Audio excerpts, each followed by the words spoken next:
Southern Ontario. We milk about 260 cows. Right now, during the winter months, you milk quite a bit more milk because the feed is very consistent. And as you do a good job, you will produce quite a bit of milk. So, but right now we're over our quota. It's regulated by the government and by the DFO.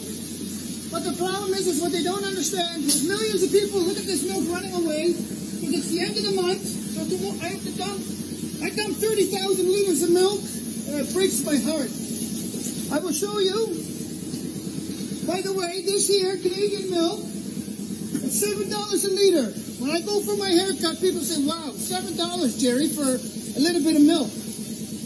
I say, well, you have to go higher up because we have no say anymore as a dairy farmer on our own farm because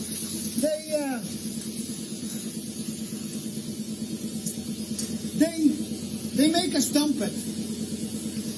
And no matter how we stand up, so this time I'm going public. I want the people to see the pain that us growers have of 365 days. As a little boy, we grew up on a dairy farm, came from Europe, work, and here we are. This is what's happening.